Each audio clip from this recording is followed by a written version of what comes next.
ஊரா வீட்டு நெய்ல அவர் வீட்டுக்கு இன்னைக்கு ஸ்வீட் செஞ்சிட்டு இருக்கிறார். அவர் பாஷையில சொன்னது அவருக்கு புரியும்.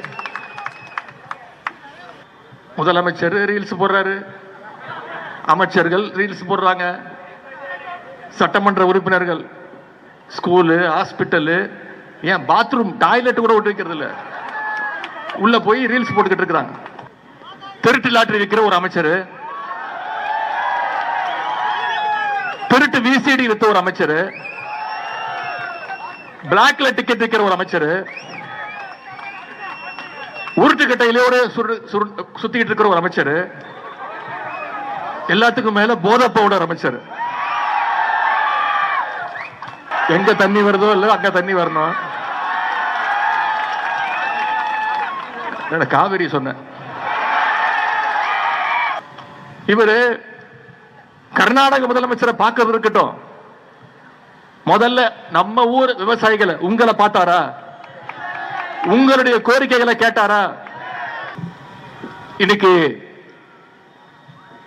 ஆடி 18. பொதுவா இந்த ஆடி பெருக்குல ஆறு முழுக்க தண்ணி நிறைந்து ஓடும். ஆனா வருகின்ற வழி எங்கும் பார்த்தேன், காவிரி டெல்டாவில் உள்ள ஆறுகள் அனைத்தும் இன்னைக்கு வறண்டு கிட்டத்தட்ட ஒரு பாலைவனம் போல இன்னைக்கு காட்சி அளிச்சிட்டு இருக்கு. இது நம்முடைய திராவிட முன்னேற்ற கழகம், நம்முடைய தலைவர் முதலமைச்சரா இருந்தா இந்த நிலைமை ஏற்பட்டிருக்குமா? நம்ம தலைவர் இந்த நிலைமை ஏற்பட விட்டுருப்பாரா? இன்னைக்கு குருவையை காப்பாற்ற முடியல. சம்பா என்ன நிலைமை ஆகுமோன்னு விவசாயிகள் தவிச்சிட்டு இருக்கிறாங்க. இது ஏதோ ஒரு சாதாரணமாக நடந்த விஷயம் கிடையாது. இன்னைக்கு இருக்கக்கூடிய ஒரு நிர்வாக திறனற்ற ஒரு டம்மி முதலமைச்சரால தான் இன்னைக்கு இந்த நிலைமை ஏற்பட்டிருக்கு. ஜூன் 12க்கு முன்னே மேட்டூர்ல இருந்து தண்ணியை திறந்து விட்டிருக்கிறார் நம்முடைய முதலமைச்சர் அவர்கள், நம்முடைய கழக தலைவர் அவர்கள். அப்போ ஆனா இந்த வருஷம் என்ன நிலைமை? ஜூன் மாசம் முடிஞ்சு போச்சு, ஜூலை மாசம் முடிஞ்சு போச்சு, இப்ப ஆகஸ்ட் மாசத்துல இருக்கோம், இன்னும் தண்ணி வரல. காவிரி மேலாண்மை வாரிய தீர்ப்புப்படி ஜூன் மாசத்துல 9.9 டிஎம்சி தண்ணீர், ஜூலை மாசத்துல 32 டிஎம்சி தண்ணீர் அப்படின்னு மொத்தம் 42 டிஎம்சி தண்ணீர் நமக்கு வந்திருக்கணும். ஆனா இன்னைக்கு ஒரு சொட்டு தண்ணீர் கூட வரல. இங்க தமிழ்நாட்டில் ஆட்சி நடத்துறதுக்கு காங்கிரஸ் தயவு வேணும். அதனால கர்நாடகா காங்கிரஸ் அரசு கேள்வி கேட்க துப்பு இல்ல, எதிர்த்து கேள்வி கேட்கவே பயப்படுறாரு. அதே மாதிரி ஒன்றிய அரசை பகைச்சுக்கிட்டா பிரச்சனை வந்துடும். ஆட்சி அமைச்சு 3 மாசம் ஆச்சு, இது வரைக்கும் அவரோட வாயிலிருந்து ரயில வழிமறிச்சு பாதியில் அவங்களை இறக்கி விட்டு மீண்டும் தமிழ்நாட்டுக்கு போக சொல்லிட்டாங்க. இதை கண்டிச்சு நம்முடைய தலைவர் அவர்கள் அறிக்கை விட்டாங்க, அனைத்து எதிர்கட்சிகளும் அறிக்கை விட்டோம். இதை பத்தி முதலமைச்சர் வாய் திறக்கல. ஏன்? மகாராஷ்டிரா நடக்கிறது பாஜக ஆட்சி, அவங்களை எதிர்த்து பேசுறதுக்கோ இங்க இருக்கக்கூடிய முதலமைச்சருக்கு துப்பு இல்ல, திராணி இல்ல. இப்போ ஒட்டுமொத்த விவசாயிகளும் இந்த அரசுக்கு எதிராக திரும்பினதும் ஒரு டிராமா ஆடினார். 2 நாளா கர்நாடகாவுக்கு போக போறேன் அப்படின்னு ரீல் விட்டாரு. இவரு கர்நாடக முதலமைச்சரை பார்க்கறது இருக்கட்டும், முதல்ல நம்ம ஊர் விவசாயிகளை உங்களை பார்த்தாரா? உங்களுடைய கோரிக்கைகளை கேட்டாரா? முதல்ல என்ன பண்ணிருக்கணும், நம்முடைய விவசாயிகள் வர சொல்லி அவங்களுடைய கோரிக்கைகளுக்கு செவிமடுத்திருக்கணும். அதை இந்த முதலமைச்சர் செய்யல. அரசு தான் எங்களை கூப்பிடல, கேட்கல, நாங்களே வந்து முதலமைச்சரை வந்து பார்த்து பேசுறோம்னு விவசாயிகள் கோட்டை நோக்கி போனாங்க. ஆனா அந்த விவசாயிகளையும் குண்டு கட்ட கைது பண்ணிய அரசு தான் இந்த குதிரை பேர அரசு. அந்த அளவுக்கு விவசாயிகள் மேல இந்த முதலமைச்சருக்கு ஒரு வன்மம். முதலமைச்சர் தான் இப்படின்னா நீர்வளத்துறைக்கு ஒரு அமைச்சர் இருக்கிறார். இப்படி ஒரு அமைச்சர் நீங்க பார்த்திருக்கவே முடியாது. பத்திரிகையாளர் பார்த்தாலே திருவிழா மாதிரி ஓடுறாரு, தலை தெரிச்சு ஓடுறாரு, எந்த கேள்விக்கு பதில் கிடையாது. வேளாண் துறை அமைச்சர் அப்படின்னு ஒருத்தர் இருக்கிறாரு, என்ன தெரியுமா பண்ணிட்டு இருக்கிறாரு இன்னைக்கு வேளாண் துறை அமைச்சர்? வேளாண் பட்ஜெட்டை தூக்கிட்டு போய் திருப்பதிக்கு போய் பூஜை போட்டு கொண்டு வந்துட்டு இருக்கிறார். இதுதான் இன்னைக்கு இந்த அரசுடைய லட்சணம், இங்க இருக்கக்கூடிய அமைச்சர்களுடைய லட்சணம். எந்த மாதிரி அமைச்சர்கள் அமைஞ்சிருக்கிறாங்க? திருட்டு லாட்டரி விற்கிற ஒரு அமைச்சர், திருட்டு விசிடி வித்த ஒரு அமைச்சர், பிளாக்ல டிக்கெட் விற்கிற ஒரு அமைச்சர், உருட்டுக்கட்டையிலோட சுத்திட்டு இருக்கிற ஒரு அமைச்சர்,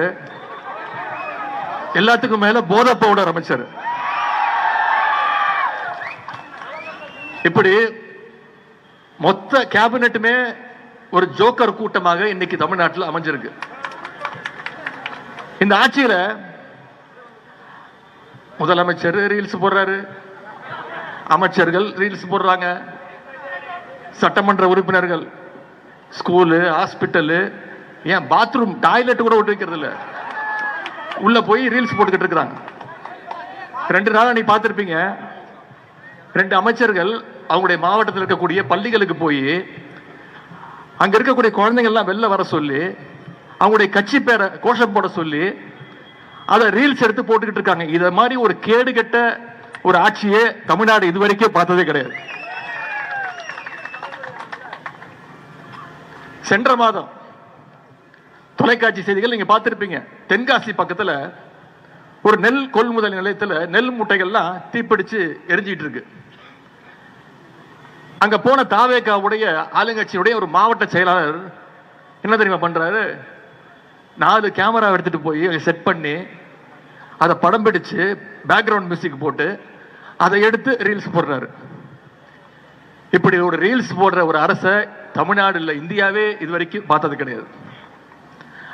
அமைச்சர்கள் மட்டும் இல்ல, அமைச்சருடைய சொந்தக்காரங்க அண்ணன் தம்பி எல்லாம் ஆய்வுக்கு போறான். அரசு அதிகாரிகளுக்கு தெரியல யார் அமைச்சர், யார் சட்டமன்ற உறுப்பினர், யாருக்குமே தெரியல. முதல்வருக்கும் தெரியல. அந்த அளவுக்கு ரீல்ஸ் வெறி முத்து போயிருக்கு இந்த அரசுக்கு. இன்னைக்கு விவசாயிகள் கண்ணீர் வடிச்சிட்டு இருக்கிறாங்க. ஆனா அமைச்சர்கள் என்ன பண்ணிட்டு இருக்காங்க? சினிமா தியேட்டர்ல போய் படம் பார்த்துக்கிட்டு கண்ணீர் வடிச்சுக்கிட்டு. அது மட்டும் இல்ல, தமிழ்நாட்டுக்கு 15 நாளைக்கு தினசரி 3500 கன அடி தண்ணீர், அதாவது சுமார் 4 TMC தண்ணியை திறந்து விடணும்னு காவிரி ஒழுங்காற்று குழு அது உத்தரவு பிறப்பிக்குது. அதன்படி பாத்தீங்கன்னா நமக்கு போன 2 மாசத்துல 42 TMC தண்ணி வந்திருக்கணும். ஆனா 4 TMC தான் கொடுக்கணும்னு உத்தரவு போட்டாங்க. அதையும் திறக்க முடியாதுன்னு கர்நாடக முதலமைச்சர் அவர்கள் உத்தரவு போட்டார். இத பத்திலாம் இந்த ஆட்சியாளர்களுக்கு எந்த கவலையும் கிடையாது. ஆட்சியாளர்களுக்கு கவலை இல்ல. ஆனா திராவிட முன்னேற்ற கழகத்தால சும்மா இருக்க முடியுமா? அதனாலதான் இன்னைக்கு விவசாயிகளுக்காக மக்கள் மன்றத்தில் இந்த போராட்டத்தை நடத்துற மாதிரி இன்னைக்கு உச்ச நீதிமன்றத்திலேயோ திராவிட முன்னேற்ற கழகம் நம்முடைய தலைவர் சட்ட போராட்டத்தை ஆரம்பிச்சிருக்கிறார். நம்ம தலைவர் ஆட்சியில நாம கட்டின 101 அடி மெட்ரோ ரயில் பாலத்தை இவர் போய் ஆய்வு பண்றாரு. அப்புறம் நம்ம தலைவர் கொண்டு வந்த சென்னை மெட்ரோ ட்ரெயின்ல போய் இவர் டிராவல் பண்ணி ரீல்ஸ் போடுறாரு. இன்னைக்கு இதே மாதிரி நம்ம ஆர்ப்பாட்டம் இன்னைக்கு இருக்குன்னு தெரிஞ்சோன்ன இதை டைவர்ட் பண்றதுக்கு, இந்த ஆர்ப்பாட்டத்தை டைவர்ட் பண்ணணுங்கிறதுக்காக காஞ்சிபுரத்தில் சிப்காட்டுக்கு ஆய்வுக்கு போறாரு. அதுவும் பாத்தீங்கன்னா நம்ம தலைவர் ஆட்சியில நம்ம கொண்டு வந்த செயின்ட் கோபேன் கம்பெனியில தொழிற்சாலையில போய் ஆய்வு பண்றாரு. ஆய்வு பண்றவரு சொந்தமா ஒரு திட்டத்தை கொண்டு வந்து அதை செயல்படுத்தி அதை ஆய்வு பண்ணாருன்னா அது நல்லது, அழகா இருக்கும், பார்க்கறதுக்கு நல்லா இருக்கும். ஆனா தொடர்ந்து நாம முதலமைச்சரா, நம்முடைய தலைவர் முதலமைச்சரா இருந்தப்போ என்னென்னலாம் தொடங்கி வச்சாங்களோ அந்த திட்டங்களை எல்லாம் தொடர்ந்து ஆய்வு பண்ணிட்டு இருக்கிறாரு. நான் கூட ஒரு மீன் பார்த்தேன், இவர் மெட்ரோ ட்ரெயின்ல போய் ஆய்வு பண்ணி இருக்கிறாரு. அப்புறம் 101 அடி மேல அந்த மெட்ரோ ட்ரெயின்ல போய் ஆய்வு பண்ணும்போது பாக்குறாரு சென்னை முழுக்க அத்தனை திட்டங்கள் தெரியுது. அவர் மைண்ட் வாய்ஸ், ஏமா எனக்கு ஓட்டு போட்டீங்க, இவ்வளவு பண்ணி வச்சிருக்காங்க தமிழ்நாட்டுக்கு சென்னைக்கு, அப்படி ஒரு மீன் பார்த்தேன். இன்னும் முதலமைச்சருக்கு புரியுற மாதிரி சொல்லணும்னா, ஊரா வீட்டு நெய்ல அவர் வீட்டுக்கு இன்னைக்கு ஸ்வீட் செஞ்சிட்டு இருக்கிறார். அவர் பாஷையில சொன்னது அவருக்கு புரியும். அவர் பாஷை என்னன்னு உங்களுக்கு புரியும். டேஷ் முதலமைச்சர் இன்னைக்கு இந்தியா முழுக்க பேசுது. இப்படி ஒரு முதலமைச்சர் நாங்க பார்த்ததே இல்லப்பா. வாயில நல்லா வந்துரும். எதுக்கு எடுத்தாலும் கொத்து பரோட்டா போடுவேன். 5 ஏக்கருக்கும் குறைவா நில வச்சிருக்க எல்லா விவசாயிகளுக்கும் முழுமையா பயிர்க்கடன் தள்ளுபடின்னு சொன்னாரா இல்லையா? ஆனா ஆட்சிக்கு வந்தோன்னு என்ன சொன்னாரு? 50,000 ரூபாய்க்குள்ள கடன் வாங்கி இருந்தா மட்டும்தான் பயிர்க்கடன் தள்ளுபடின்னு சொன்னார். உடனே நம்முடைய தலைவர் அவர்கள் எதிர்ப்பு தெரிவிச்சார். அனைத்து விவசாய சங்கங்களும் எதிர்ப்பு தெரிவிச்சது. உடனே மாத்தினாங்க. 50,000 75,000 ரூபாய் அப்படின்னு மாத்தினாங்க. ஆனா இப்போ என்ன நடந்துட்டு இருக்கு தெரியுமா? வெறும் 35,000 ரூபாய் மேல யாருக்கும் கடன் தள்ளுபடி இல்லை அப்படின்னு அறிவிச்சிருக்கிறாங்க. வாக்குறுதியில சொன்னது ஒண்ணு, அறிவிப்புல சொன்னது வேற ஒண்ணு, ஆனா செயல்படுத்துறது இன்னொன்னு. இப்படி வாக்குறுதிகள் எதையுமே நிறைவேற்ற முடியாம வாயில வட சொல்ற ஆட்சி தான் இன்று அமைஞ்சிருக்கக்கூடிய இந்த தாவேகாவுடைய அரசு. விவசாயிகள் தொடர்பான இந்த பிரச்சனைகள் எல்லாம் வர்ற சட்டமன்ற கூட்டத்தொடர்ல 2 நாள் ஆரம்பிக்குது, 5ஆம் தேதி ஆரம்பிக்குது. சும்மா விட மாட்டோம்.